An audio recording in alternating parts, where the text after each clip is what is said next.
नमस्सर्वेभ्यः। लघुसिद्धान्तकौमुद्याः अभ्यासचर्चावर्गे सर्वेषां स्वागतम्। येनाक्षरसमाम्नायमधिगम्य महेश्वरात् कृत्स्नं व्याकरणं प्रोक्तं तस्मै पाणिनये नमः। वाक्यकारं वररुचिं भाष्यकारं पतञ्जलिं पाणिनिं सूत्रकारं च प्रणतोऽस्मि मुनित्रयम्।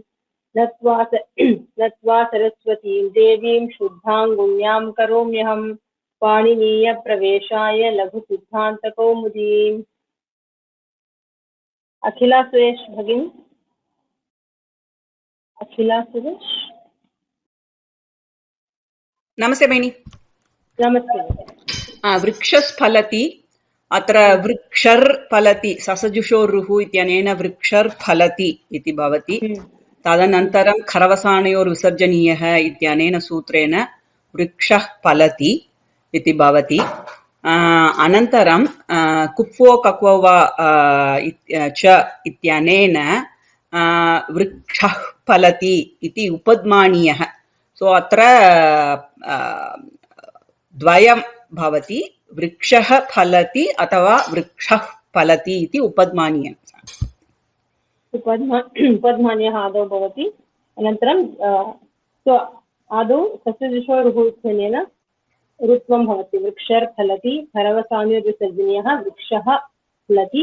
देन् कुप्वोः कप्पौ च इत्यनेन उपद्मानीयः भवति विकल्पेन। सो अपरस्मिन् अन्यस्मिन् पक्षे विसर्गस्य विसर्गः एव भवति अनेनैव सूत्रेण। सो वृक्षः फलति, वृक्षः फलति इति रूपद्वयं भवति। अग्रिममति वदामि वा? वदतु। पुनः अन्तर्पुरम्, अत्र पुनः खरवसानयोर्विसर्जनीयः इत्यनेन विसर्गः रेपस्य स्थाने विसर्गः भवति। अन्तःपुरं पुनः कुप्वो कप्वौ कप्वौ च इत्यनेन अत्र अपि उपद्मानीयः आदौ अन्तःपुरम् इति भवति, तदनन्तरं विसर्गसहितम् अन्तःपुरम् इति रूपद्वयं निष्पन्नं भवति। समीचीनं। खरवसानयोर्विसर्जनीयः इत्यनेन विसर्गः भवति अन्तःपुरं। देन् कुप्वोः कप्पौ च इत्यनेन उपध्मानीयः भवति, पक्षे विसर्गः एव भवति अन्तःपुरम् इति।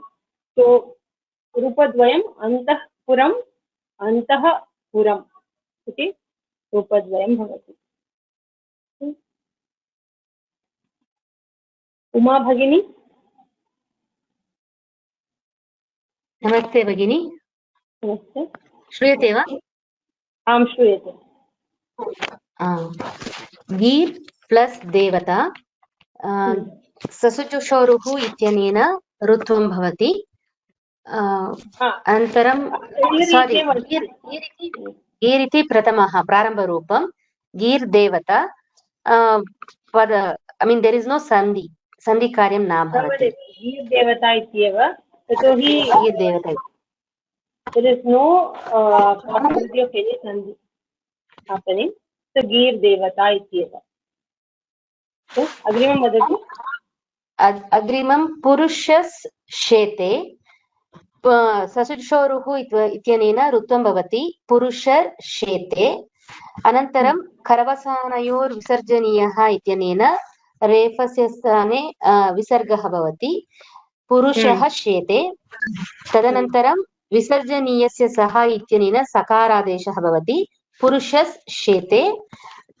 अन्तिमरूपं स्तोः श्नाश्चुः इत्यनेन श्रुत्वं भवति, पुरुषस् शेते, पुरुषस् शेते इति भवति।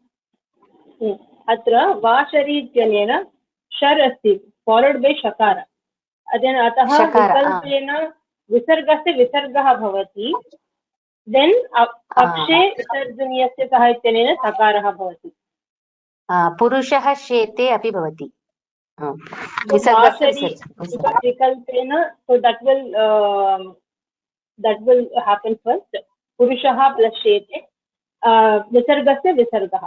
देन् पक्षे विसर्जनीयस्य सः इत्यनेन सकारः भवति, पुरुषः प्लस् शेते। तदनन्तरं श्चुत्वं भवति। इत्यनेन श्चुत्वं भवति पुरुषश्चेते पुरुषश्चेते। पुरुषः शेते पुरुषश्चेते टु फॉर्म अस्तु बिकॉज भगिनि। इट्स फॉलोड बाय शर शकारः अस्ति इत्यतः शकार वाशरी वाशरी इत्यनेन विसर्गस्य विकल्पेन विकल्पेन विसर्गः भवति अन्यस्मिन् पक्षे सकारः विसर्जनस्य सह इत्यनेन सकारादेशः भवति देन फॉलोड बाय श्रुत्व so पुरुषः शेते इज वन फॉर्म एंड पुरुषः शेते अस्तु धन्यवादः।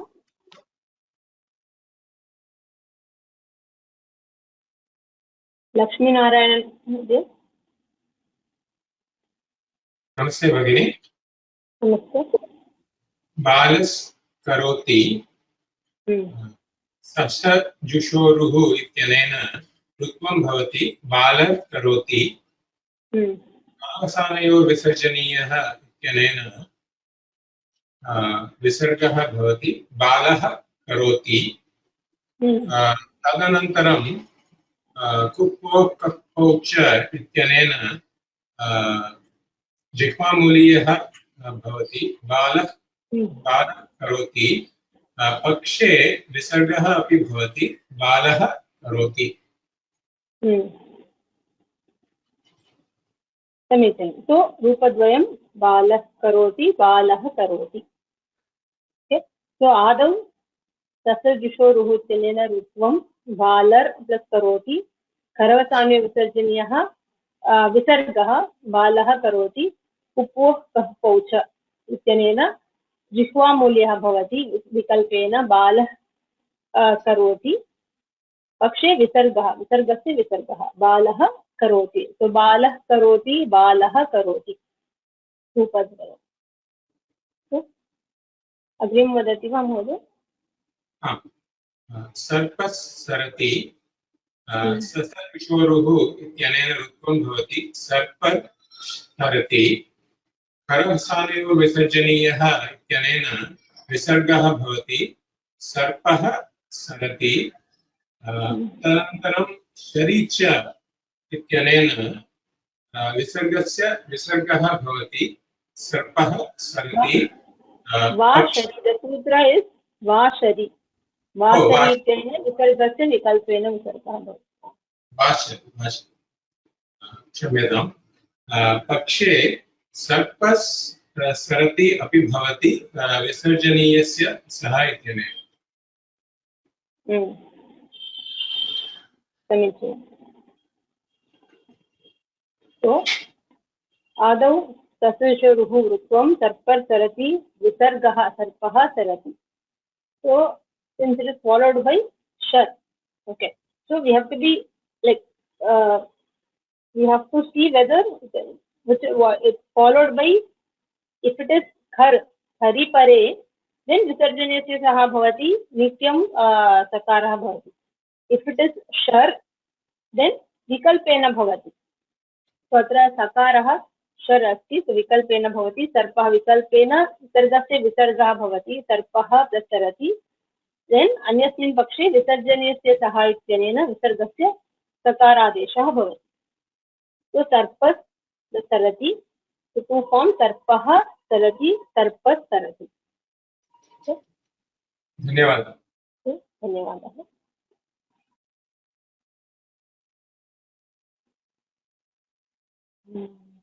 गणपति स्वामी महोदय। नमस्ते भगिनी। बुधस्थिते ससजुषोरुः इत्यनेन बुधर् ठीकते भवति तदनन्तरं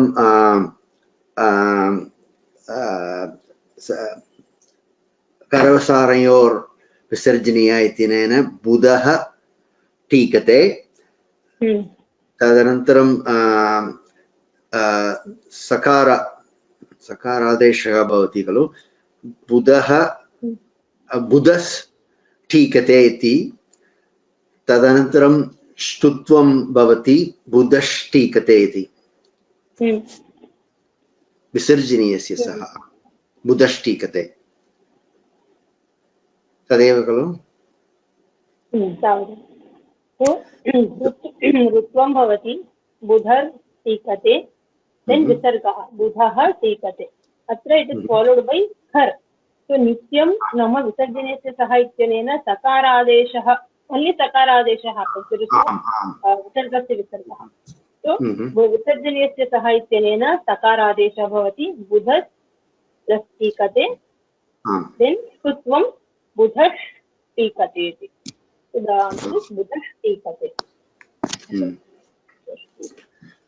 अग्रे मनस् तापस् अत्र ससजुषोरुह इत्यनेन मनर् तापस् अत्र तापस् तापस् इति सकारः तदपि भवति मनर् तापः पदान्ते अस्ति पदान्तस्य तस्य रुः भवति सो मनर् तापस् तदनन्तरं करवसानयोर्विसर्जनीयः इत्यनेन नित्यं मनः तापर् तापः अपि भवति both the root becomes a visargah मनः प्लस् मनः तापः तदनन्तरं for the first rutva it is followed by okay so it is followed by takara for the second it is in avasana avasana tadapi that the second dvitiya ru api visargah bhavati आम् आम् तदनन्तरं सका विसर्जनीयस्य सह इत्यनेन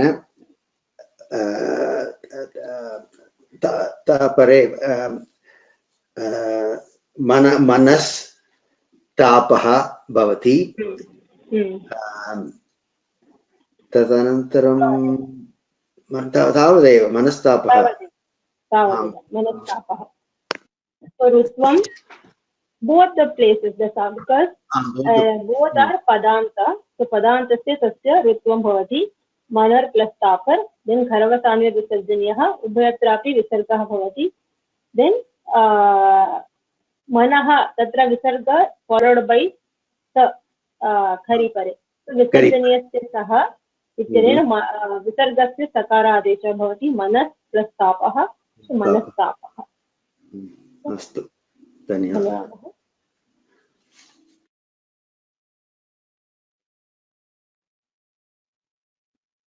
गीता भगिनी गीता Chandrashekhar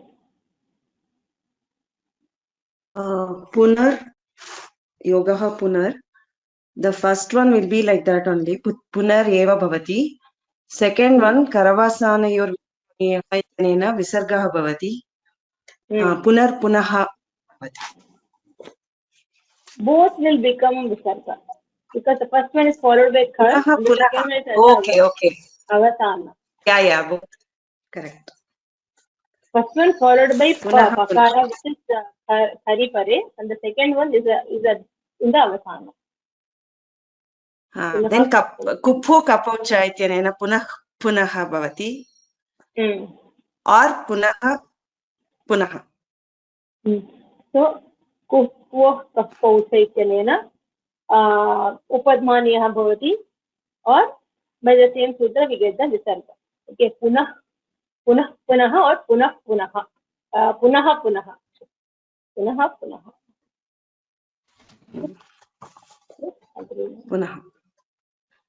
agrimam muhus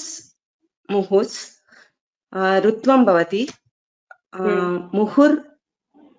muhur iti bhavati tadanantaram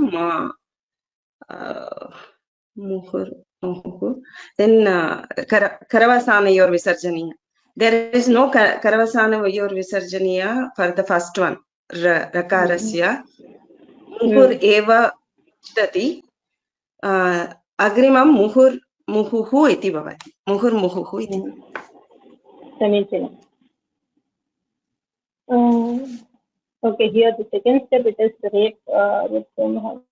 refa muhur iti bhavati muhur yes मुहुः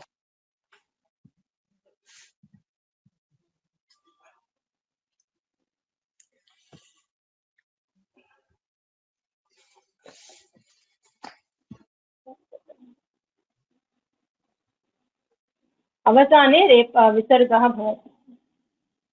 भवति।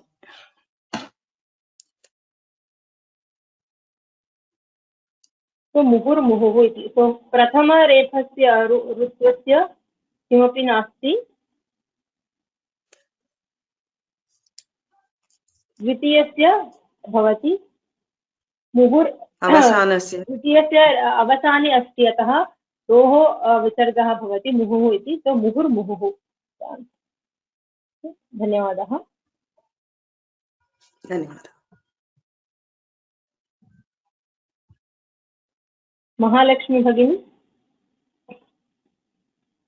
नमस्ते भगिनि। नमस्ते। भ्रातर् पश्य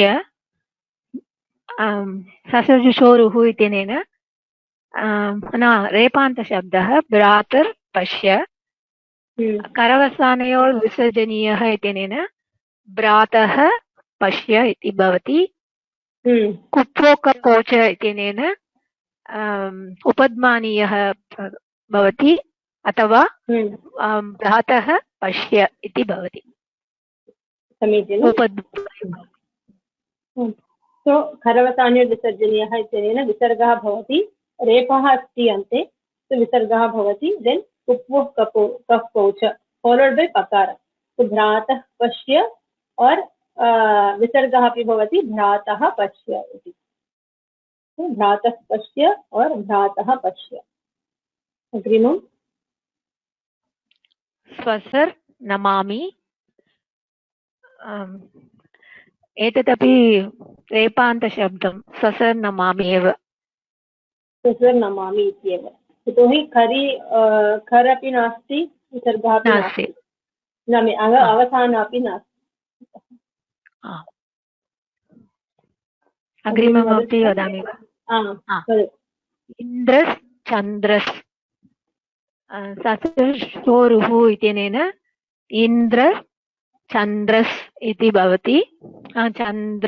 चन्द्रर् इति भवति ऋत्वम्। करवसानयोर् विसर्जनीयः इत्यनेन इन्द्रः चन्द्रः इति भवति। विसर्जनीयस्य सः इत्यनेन इन्द्रस् चन्द्रः इति भवति। तावदेव। इन्द्रश्चन्द्रः विसर्जनीयस्य सः अनन्तरं श्चुत्वं भवति। श्चुत्वं भवति इन्द्रश्चन्द्रः। तो ऋत्वं ससुरुः इत्यनेन ऋत्वं भवति उभयत्रापि। तो यतोहि द्वयमपि पदम् एव अस्ति। इन्द्रर् प्लस् चन्द्र, देन् खरवसाने विसर्जनीयः, उभयत्र विसर्गः। देन् विसर्जनीयस्य सः इत्यनेन विसर्गस्य सकारः, सकारादेशः। देन् सोष्ठुनाश्रुः इत्यनेन श्रुत्वं सकारस्य षकारः। इन्द्रश्चन्द्रः। धन्यवादः।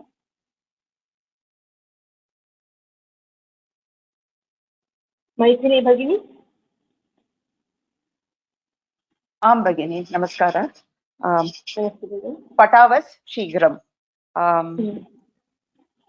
ससजुषुरुः इत्यनेन पटावर् शीघ्रं भवति। तदनन्तरं करवसानयोर् विसर्जनीय इत्यनेन पटावः शीघ्रम्। अनन्तरं विसर्जनीयस्य सः इत्यनेन पटावस् शीघ्रं भवति। अनन्तरं स्तोहोश्चुनाश्चुः इत्यनेन पटाबश् शीघ्रं भवति, अथवा वाशरी इत्यनेन पटावः शीघ्रम्। अत्रैव भवति वाशरी। वाशरी इत्यनेन विसर्गस्य विकल्पेन विसर्गः भवति। देन् पक्षे विसर्जनीयस्य सः इत्यनेन विसर्गस्य सकारः पटावस् शीघ्रं। देन् यू विल गेट श्रुत्वं पठावः शीघ्रं। पठावः शीघ्रम और पठावः शीघ्रम। तो फॉलोड बाय शर् शकार समाशरी इत्यनेन विसर्गः ऑप्शनली विसर्गः एव और सकारादेशः। तो पटावः शीघ्रं पठावः शीघ्रम्। अस्तु भगिनि। अग्रिम अपश्यन् तारकास् ससजुषरुः इत्यनेन अपश्यन् तारकार् then करवसानयोर्विसर्जनीय इत्यनेन अपश्यन् तारकाः। So this also you can do. The actually here it is tar apasyan tarakan iti bhavati. The tar अपश्यन् इत्युक्ते तत्र द्वितीया बहुवचनं भवति। तारकान् इति सकार अनन्तरं तारकान् इति अन्ते भवति अन्येन सूत्रेण। You can do the Nastavya Prashan and all that. The old we have what to say? Nastavya Prashan. So want to say Bhagini? अपश्यर् नश्चव्य प्रशानित्यनेन अपश्यर् भवति। तदनन्तरं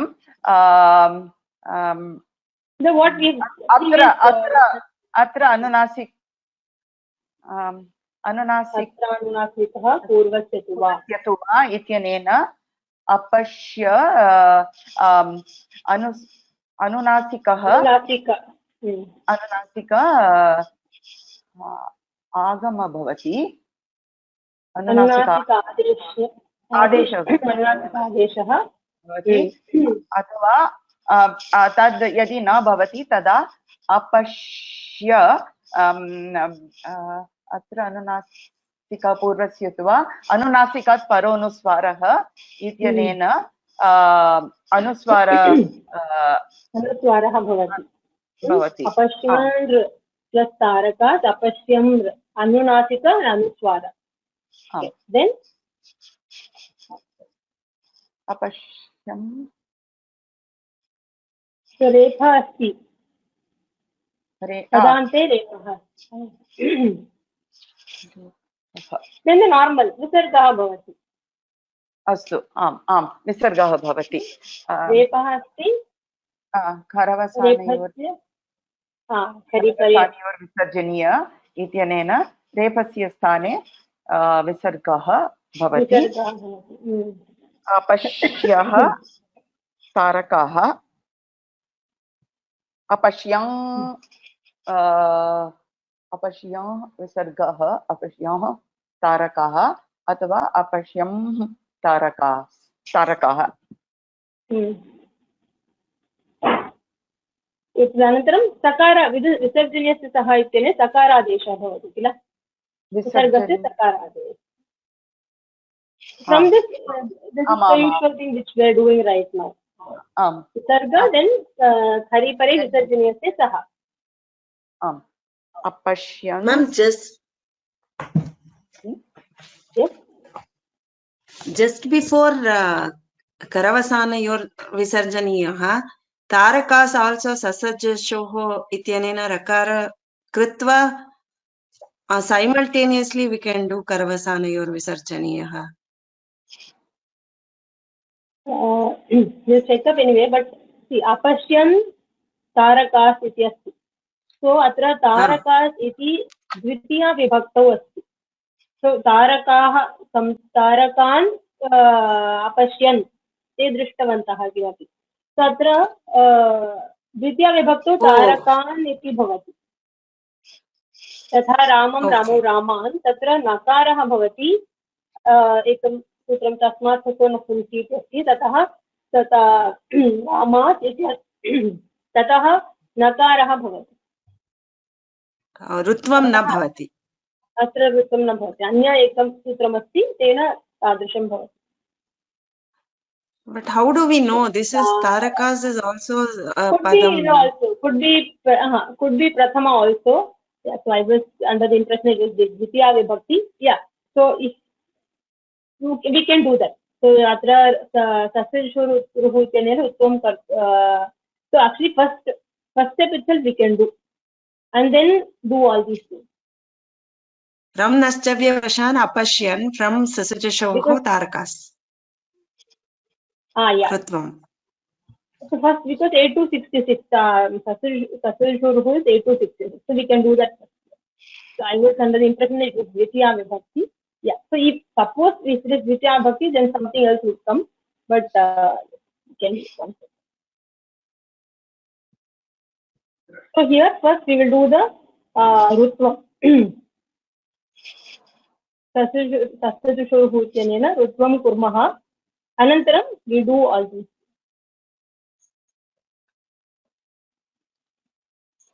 So antimarupam अपश्यन् तारकाः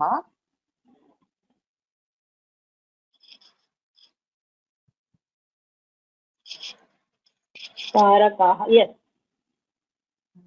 Sorry for this. I was thinking that it was Dvitiya Vibhakti, so I didn't do that. Sorry.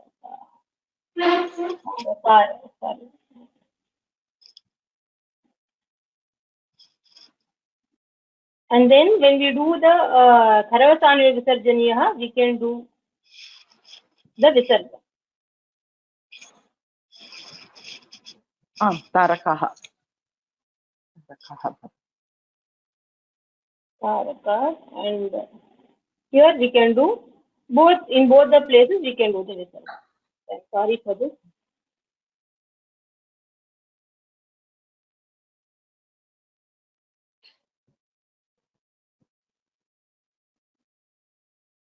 Apashyam Tarakaha or Apashyam Tarakaha. Okay. So once again, so first Chadav ससजुषोरुः इत्यनेन रुत्वं कुर्मः तारकार तत्र तारकात् ततः तारकार इति भवति than अष्टव्यप्रशान् इत्यनेन नकारस्य रुत्वं भवति देन् अनुस्वार अनुनासिक अनुस्वार देन् खरवसान्योर् विसर्जनीयः इत्यनेन तत्र सो द रेफ द्वयमस्ति अपश्यन् तत्र पुनः Tarkar. In both the places we can do the visarga. Apashyamhu plus tarakaha, apashyamhu plus tarakaha. Then visarjaniyasya taha ityanena sakaradeshaha. So apashyam tarakaha, apashyam tarakaha. धन्यवादः भगिनी. धन्यवादः भगिनी.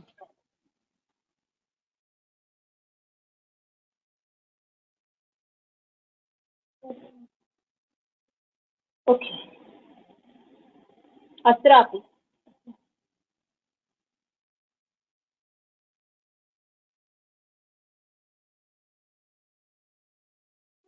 रामनाथन महोदय.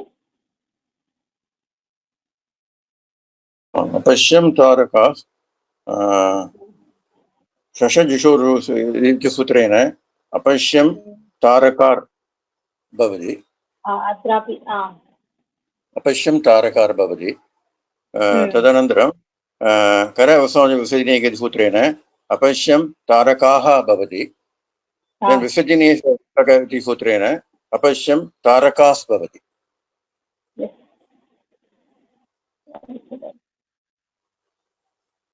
अपश्यं साधौ भगिनी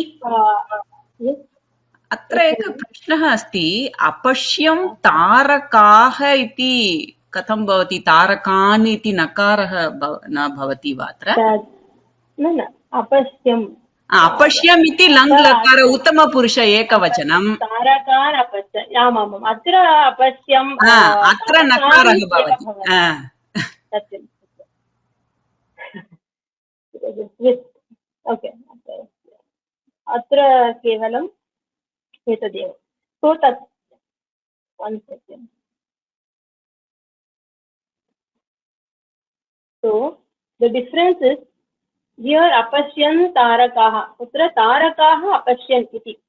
So tatra tarakaha iti bhavati. So we did the rutvam and visarga and all that. Here oh it is apashyam. Okay, so there taraka apashyam is uttama purusha ekavachanam. So तारकाः अपश्यम् इति न आगच्छति. तारकान् तत्र तारका इति कर्मपदं भवति. अतः तारकान् इति भवति by another sutra. So that it's not relevant now. So here मोनुस्वारः जनेन अनुस्वारः भवति.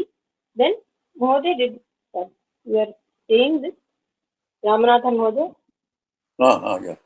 अपश्यं तारकाः तदनन्तरं विसर्जनीय करवसानविसर्जनीय इति सूत्रेण अपश्यं तारकाः भवति. न अत्र तारकात् it will become tarakan by some other sutra. Okay, so that is not needed now. Okay. Here the anuswara becomes parasavarna. Anuswarasya parasavarnah इत्यनेन नकारः भवति. अपश्यन् तारकात्. 1 second, ma'am. Monuswarasya, I mean, every time along with monuswaraha, vapadantasya only will come, right? Yeah. Yes. One second. So vapadantasya इत्यनेन विकल्पेन भवति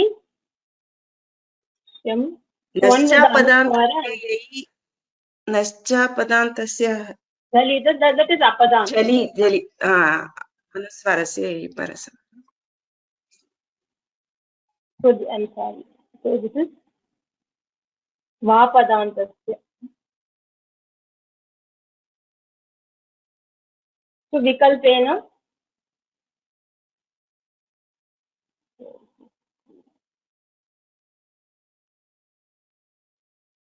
भगिनी अत्र पुनः प्रश्नः अस्ति भगिनी. परन्तु अपश्यम् इति पदं खलु तत् क्रियापदं लङ्लकार उत्तमपुरुष क्रियापदम् अपश्यम्. आम् तदेव वा पदान्तस्य विकल्पेन भवति परसवर्णः.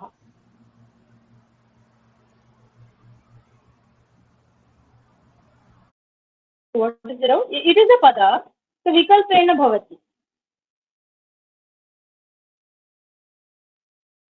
प्रश्नं न अवगतवती भगिनी.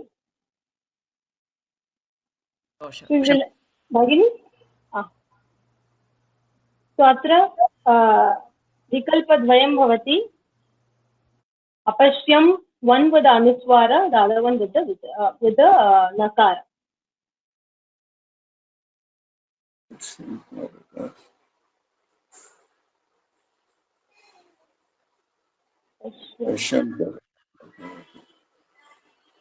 Okay.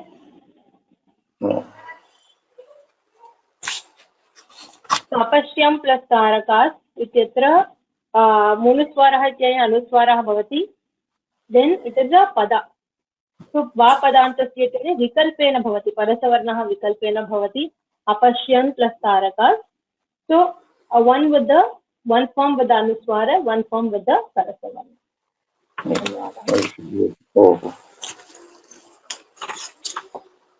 Agreement. Okay, balas plus ayam. Shashajito is sutrena. Balar ayam. Iti bhavati. Tadanantaram. Karavasana jerish sutrena. Balaka ayam iti bhavati. अत्र खरपि नास्ति अवसानमपि नास्ति. उत्तमं भवति एतत्. ओरप्लुदो अतोरोरप्लुदो अप्लुदे इति सूत्रेण उकारस्य स्थाने उकार भवति.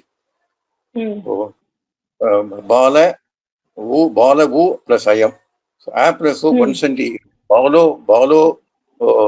अयम् भवति. तदनन्तरं पूर्वरूपसन्धि सूत्रेण बालो अयम्.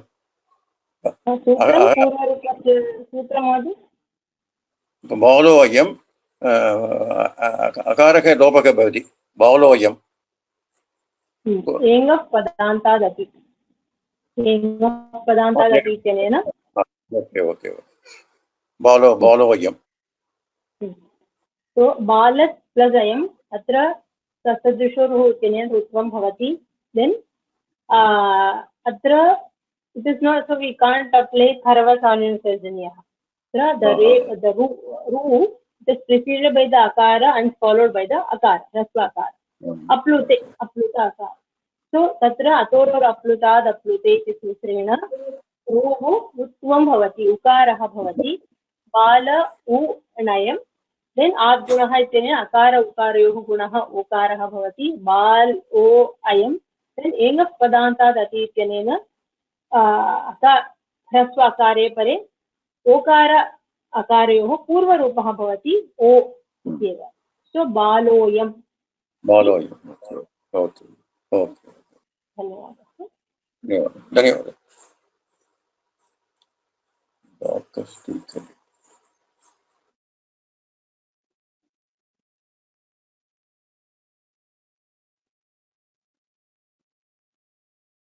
सरिता भगिनी श्रूयते वा भगिनी? श्रूयते. अत्र काकस् डयते. अत्र सकारस्य रुः भवति, तस्य उत्वं भवति, अनन्तरं गुणः भवति. काकस् सूत्रमपि वदतु. सूत्रम् वदामि. काकस् काकर् ससजुषोः रुः इत्यनेन काकर् भवति. काक् अधिक अ अधिक उ तत्र उत्वे कृते उत्वं कृते अतोरोर प्लुताद प्लुते तथा नास्ति. डयते अस्ति चेत् हसि च, डयते अस्ति चेत् हसि च, हसि च इति सूत्रेण काक् काक् अधिक अ अधिक उ तत्र उकारस्य उकार उत्वं भवति. काको डयते इति भवति. काको डयते गुण भवति आद्गुणः. समीचीनं. सो फस्ट् आदौ ऋत्वं भवति तत्सदृशो रुः. Then it is not followed by the hrasva akara. When hrasva akara is there, then it do the atoror aplutad aplute. Here it is dakara hash. So hashita ityanena same thing, you get the utva ukaraha bhavati. Kaka u plus dayate, adgunaha okaraha bhavati, kako plus dayate. And here we stop with this. And if akara is there, then we do the purva rupa. Engaf padantad ati ityane purva rupam bhavati. परन्तु अत्र तादृश सन्दर्भः नास्ति. सो काको डयते. शुद्धस् अहम्. अत्र शुद्धर् तस्सजुषोः रुः इत्यनेन शुद्धर् भवति. अनन्तरं उत्वे कृते अतोरोर प्लुताद प्लुते. अत्र किमर्थम् अहम् अस्ति, ह्रस्वाकारः अस्ति. तत्र शुद्ध अधिक उ भवति. अनन्तरं तत्र अकार उकारयोः मध्ये गुणः भवति आद्गुणे. अनन्तरं पूर्वरूपसन्धेः एङ्गपदान्ततति इति सूत्रेण अकारस्य पूर्वरूप एव तिष्ठति, अकारस्य लोपः भवति. शुद्धोऽहम् इति भवति. अत्र सम्यगेव किमित्युक्ते अकारस्य लोपः न भवति. ओकार अकारयोः it is ekadesha. Both okara and akara, they are substituted by the okara itself. It is not okam. एकपूर्वपरयोः इति तस्य अधिकारः अस्ति. समीचीनं, क्षम्यताम्. It is ekadesha. Yeah. So it is here the akara lopah na bhavati. Ubhayoh okara akaryoh ubhayoh sthane पूर्णरूपम् ओकारः आगच्छति भवति. शुद्धोऽहम्. सो आदौ ससजुषो रुः ऋत्वं भवति. देन् अकारः. सो अत्र रोः पूर्वम् अकारः ह्रस्व अकारः अस्ति, फॉलोड बै अकारः ह्रस्व अकारः. सो अतोरोर अप्लुताद् अप्लुते इत्यनेन उत्वं भवति शुद्ध उ अहम्. देन् आद्गुणः शुद्ध ओ अहम्. देन् ओकाराकारयोः पूर्वरूप ओ अहम् इति भवति शुद्धोऽहम् इति. धन्यवादः.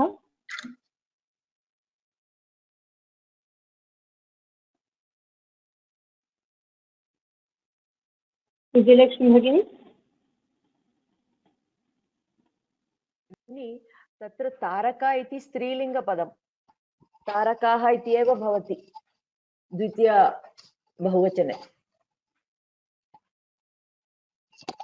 कुत्र प्रथमा वा द्वितीयः द्वितीया अपि तारकाः इत्येव भवति स्त्रीलिङ्गपदं तारका तारका इति वा तारका तारके तारकाः तारकां तारके तारकाः इत्येव स्त्रीलिङ्गं चेत् समीचीनं नाम द्वितीयापि द्वितीया बहुवचनमपि अर्थः द्वितीय बहुवचन तारकान् न भवति तारकाः इत्येव भवति तारकशब्दस्य अर्थं पृच्छामि तद् तारा इत्येव तारा फालिङ्ग् स्टार् मिटियोर् तारका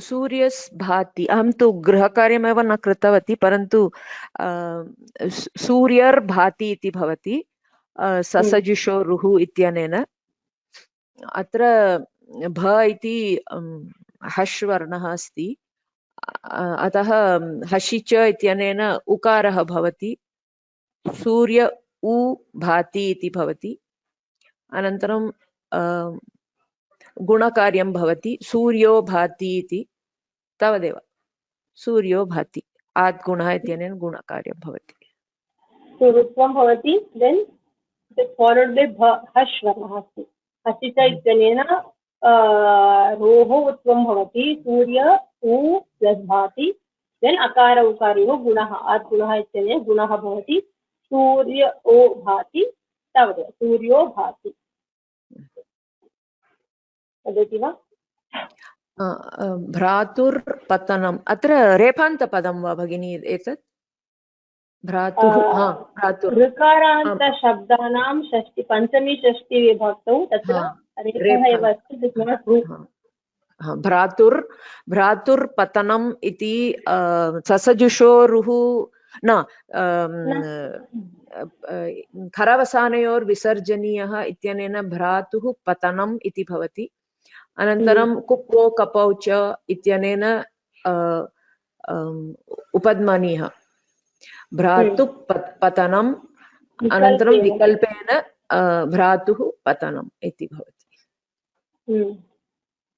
so तत्र उपध्मानीय विकल्प and then you get the visarga optionally so भ्रातुः आदौ अत्र रेफः सर्वसाम्य विसर्जनीयः इत्यनेन रेफस्य विसर्गः भवति भ्रातुः प्लस् पतनं कुप्वोः कप्पौ च इत्यनेन उपध्मानीयः भ्रातुः पतनं देन् पक्षे विसर्गः भ्रातुः पतनं भ्रातुः पतनं धन्यवादः धन्यवादः भगिनी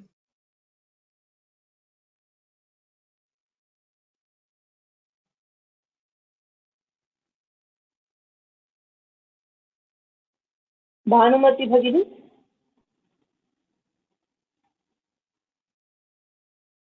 रामस् क्षत्रियः ससजुषो रुः इति सूत्रेण रुः भवति रामर् क्षत्रियः तदनन्तरं खरवसानयोर्विसर्जनीयः इति सूत्रेण रेफस्य विसर्गः भवति रामः क्षत्रियः शर्परे विसर्जनीयः इति सूत्रेण विसर्गस्य विसर्गः रामः क्षत्रियः समीचीनं so रामर् आदौ ऋत्वं रामर् क्षत्रियः देन् खरवसाम्यविसर्जनीयः इत्यनेन विसर्गः रामः क्षत्रियः अत्र क्ष इत्यत्र ककारः अस्ति फालोड् बै श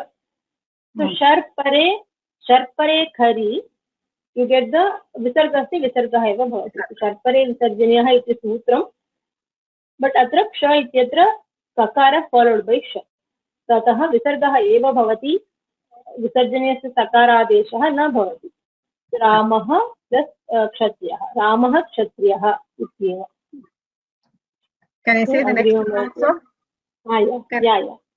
Yeah. Yes, सुबुद्धिस् अहं ससजुषो रुः इति सूत्रेण सुबुद्धिर् अहं तावदेव भवति सुबुद्धिर् अहं ससजुषो रुः तेन ऋत्वं भवति सुबुद्धिरहं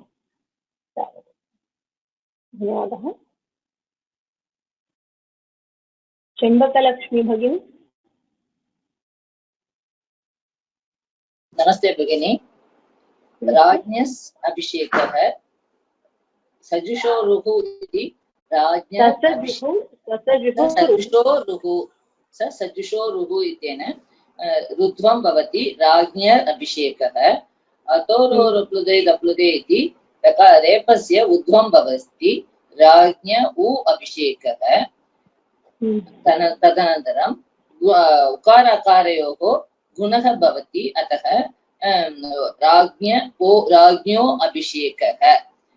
तदनन्तरं गुण पूर्वरूप एकः पदान्तः तदि इत्यनेन राज्ञोऽभिषेकः इति पूर्वरूपसन्धि अपि भवति। अन्य नेक्स्ट् वन् अग्रिमसूत्रम्। एकनिमिषम्। आदौ ऋत्वं भवति, देन् अतोरोरप्लुतात् अप्लुते। सो अकार रू तस्य पूर्वम् अकारः अस्ति, परमपि अकारः स्वकारः अस्ति। अतोरोरप्लुतात् अप्लुते इत्यनेन उकारः भवति, उत्वम् उकारः भवति। देन् गुणः पूर्वरूपं राज्ञोऽभिषेकः। राज्ञोऽभिषेकः।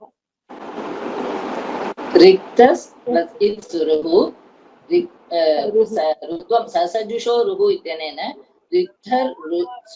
सरुः इति रुद्ध्वं भवति। तदनन्तरं करवसानयोर्विसर्जनीयः इति विसर्गः भवति। रिक्तः इत्सरुः विसर्जनीयस्य सः करीपरे विसर्जनीयस्य सः इति इत्यनेन सकारः आदेशः रिक्तस् इत्सरुः इति रूपं भवति। परन्तु अत्र सरुः, so here it is sharpare, the khar letter followed by a shar. So takara is khar letter and followed is immediately followed by the takara, which is a shar. So tadrisha tat combination agachati चेत् sharpare विसर्जनीयः इत्यनेन विसर्गस्य विसर्गः एव भवति। यथा रामः क्षत्रियः तादृशम्। रिक्तः सरुः।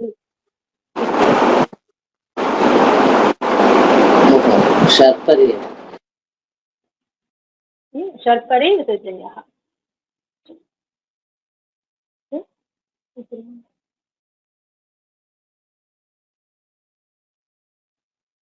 उमा भगिनी।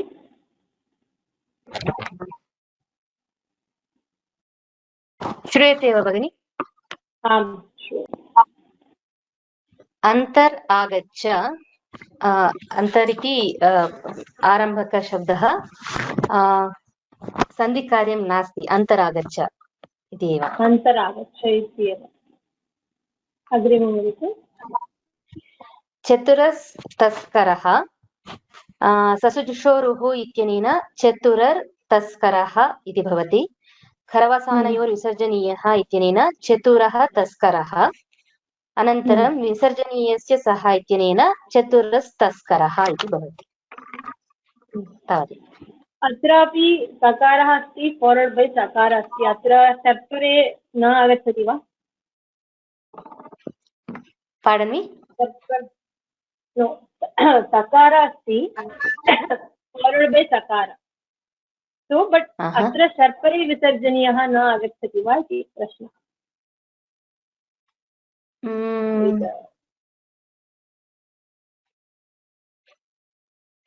It has to immediately followed by the... Yeah, exactly. Yeah. Okay. So you should not, like, when looking at it, we might get what confused. Okay, takarah sa asti, then takarah so khar asti and followed by shar iti. Parantu tatra sa iti asti. So it is it and sakara. So it is not immediately followed by the shar. So tatra eka swarah asti. So there this sarpare visajan cannot apply. That's right. The possibility of getting a thought like that. So अत्र विसर्जनीयस्य सः इत्यनेन विसर्गस्य सकारः भवति। चतुरस्तस्करः इत्येव। किं वदति वा? अस्तु वचनस् प्लस् अनुनासिकः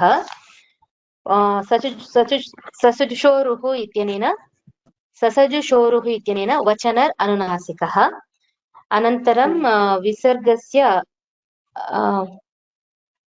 विसर्गः न भवति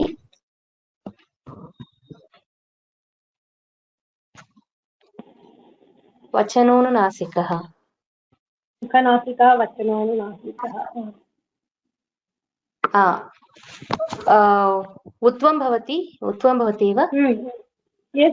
अतोरोरप्लुतादप्लुते इत्यनेन वचन रेफस्य स्थाने उकारः अनुनासिकः भवति अनन्तरम् आद्गुणः इत्यनेन वचनो अनुनासिकः तदनन्तरम् एङ्गः पदान्तदत्ति इत्यनेन वचनोनुनासिकः इति भवति।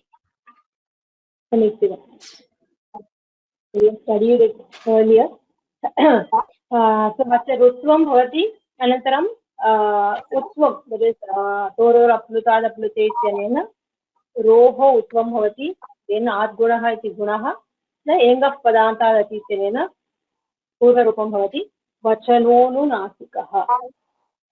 वचनोनुनासिकः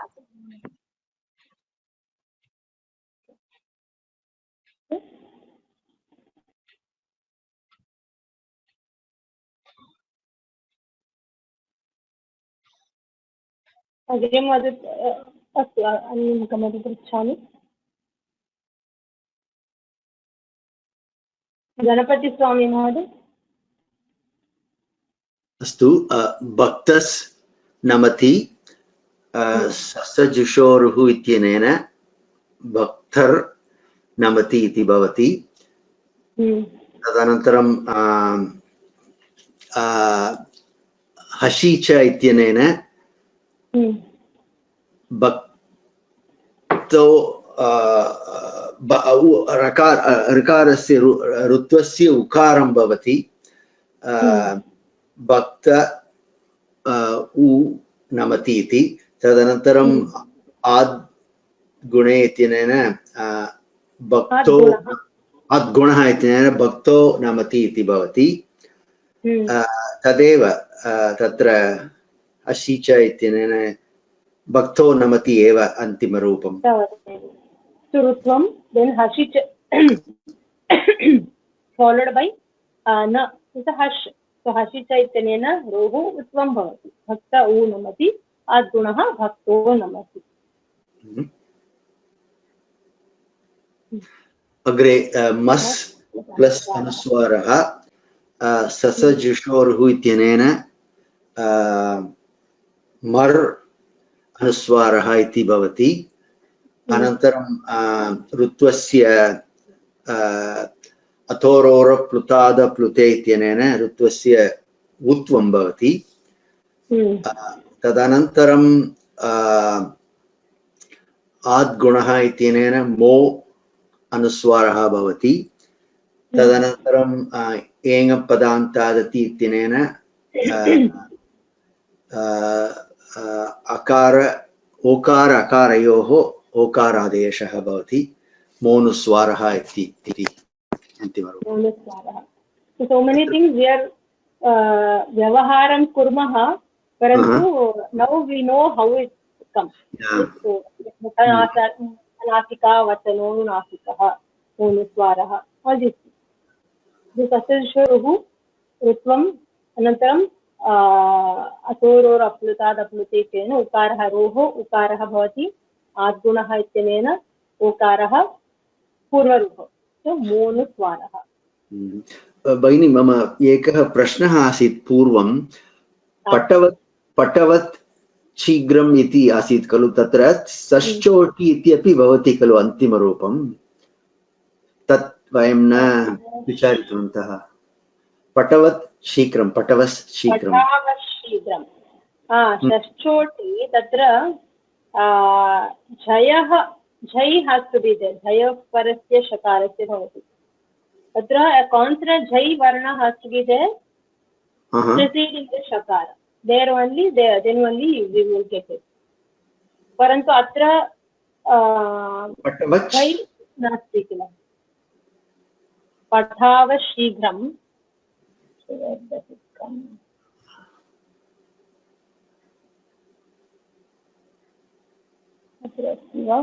Even before this, Previous.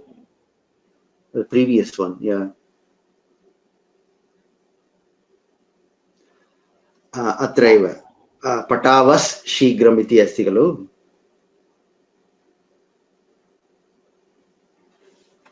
तदेव अत्र शकारः अस्ति.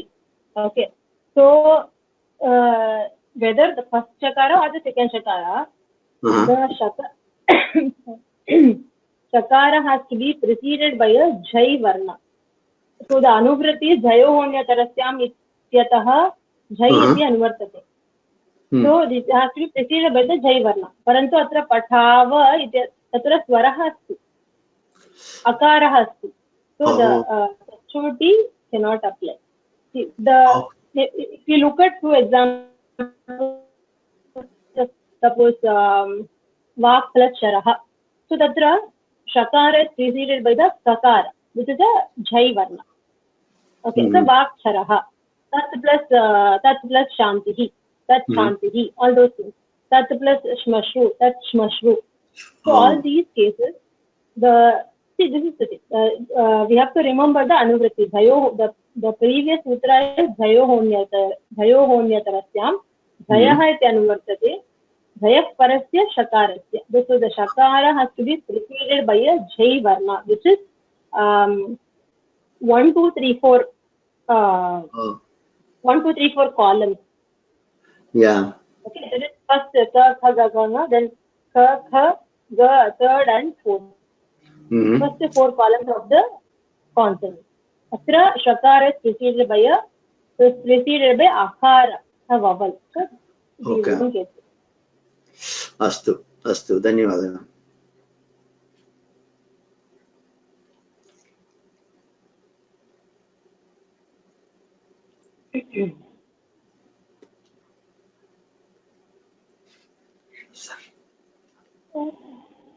गीता भगिनी.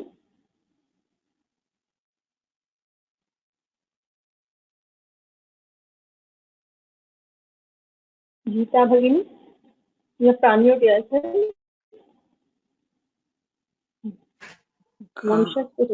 भगिनी शिशुशोभते अपि अस्ति 15th one.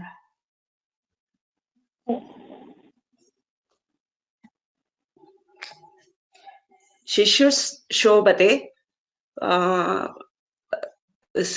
ऋत्वं भवति शिशुर्शोभते इति करवसानयोर्विसर्जनीयः इत्यनेन शिशुः शोभते इति भवति.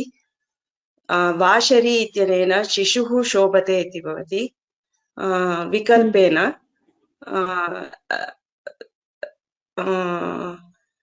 विकल्पाभावे विसर्जनीयस्य सह इत्यनेन शिशुशोभते इति भवति. श्चुत्वं भवति शिशुशोभते इति.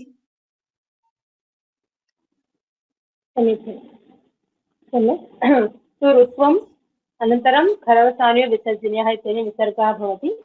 This is just followed by the shakara. So washery इत्यनेन विसर्गस्य विकल्पेन विसर्गः एव भवति. और अदर अन्यस्मिन् पक्षे विसर्जनीयस्य सह इति सकारादेशः. Then followed by श्चुत्वं.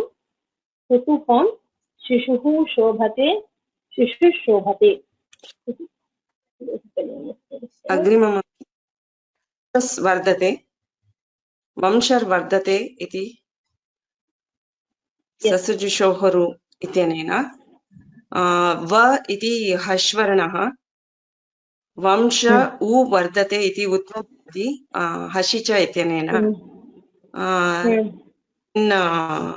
गुणः भवति उकारस्य उकारः भवति. तावदेव वंशो वर्धते. समीचीनं. ऋत्वं तेन हसिच इत्यनेन उत्वम् आत्पुनः इत्येन गुणः. वंशो वर्धते. धन्यवादः.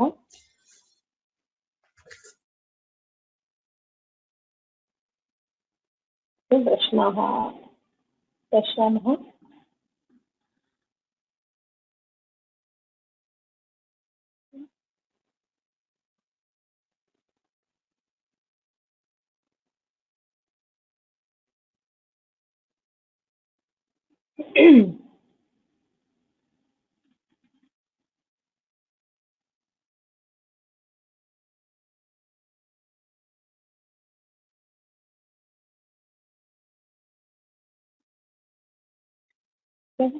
For gir won't sasajusha ruhu apply. Gir iti, sorry, gir. Tad it is not sasajusha ruhu. What? So what does the sutra say? Padantasya sakarasya rutvam bhavati. So there is a sakara itself is not there.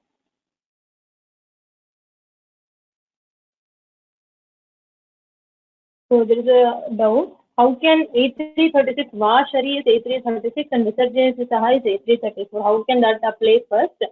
So this is Vashari is the Vikalpa Sutra. So Vikalpa Sutra applies first, and then Tad Abhave Sakaraha Bhavati. So it works like that. For Gir won't Karavasanyor apply because Karavasanyor. One second. Gir plus. One second. Let me look at the question.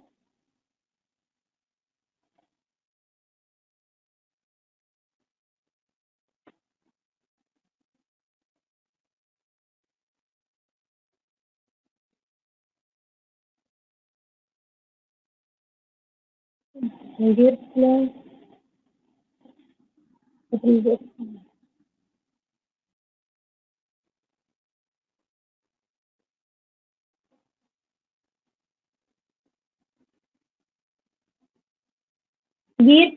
Gir plus Devata.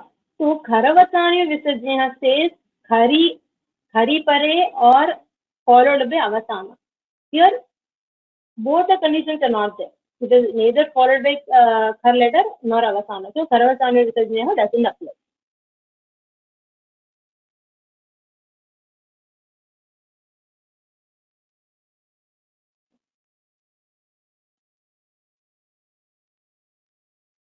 I have heard Punar Puja is to be incorrect. Punar. When I'm not sure about the Punar Puja, yes, we very quite often in pujas and all we use that, but even I'm not sure about it. We'll check up with Bhavini.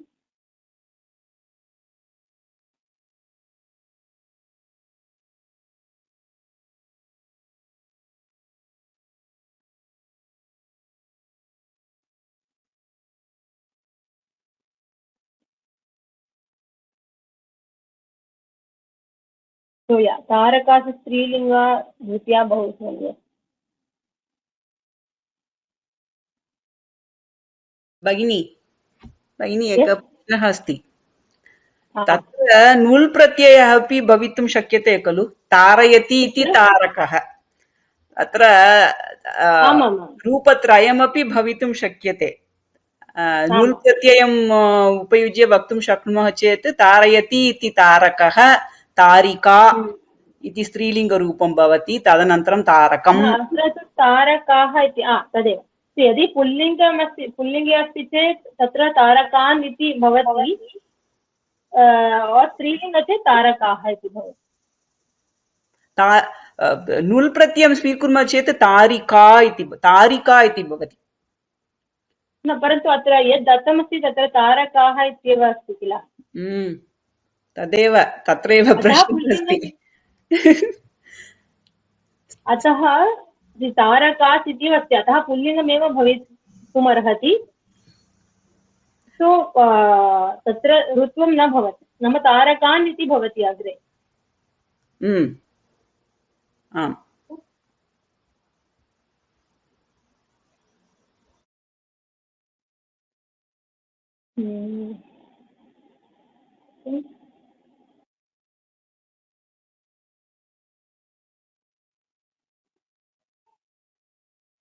How does Mur get converted to Nakara? I think in this one, Apasyam plus Tarakan, Tatra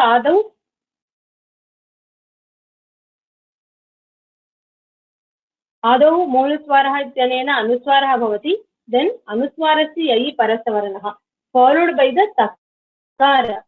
Okay, followed by Takara, the anuswara gets the parasavarna. So savargasya parasavarna, that is the fifth letter. So nakaraha bhavati.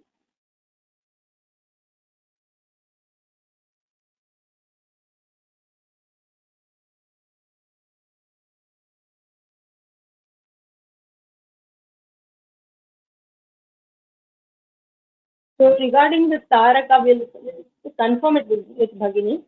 So whether it is pulling or as in what vibhakti and all that, we'll just confirm it once.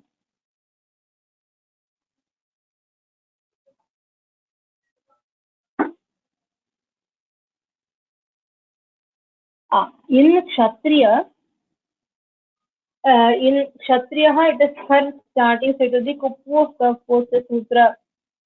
There it is Kakaraha Asti, Parantu it is followed by the Shakara.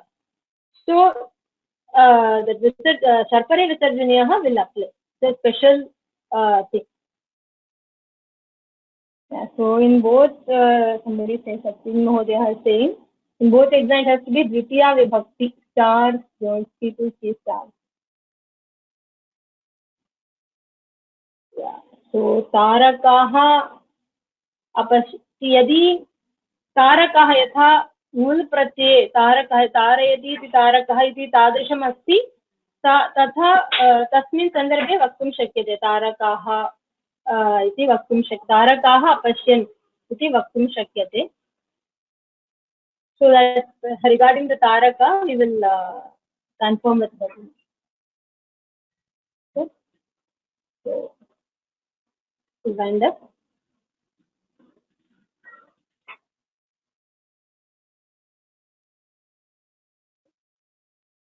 तेनाक्षरसमाम्नायमधिगम्य महेश्वरात् कृष्णं व्याकरणं प्रोक्तं तस्मै पाणिनये नमः. वाक्यकारं वररुचिं भाष्यकारं पतञ्जलिं पाणिनिं सूत्रकारं च प्रणतोऽस्मि मुनित्रयं. नत्वा सरस्वतीं देवीं शुद्धां गुण्यां करोम्यहं. पाणिनीयप्रवेशाय लघुसिद्धान्तकौमुदीं. धन्यवादाः.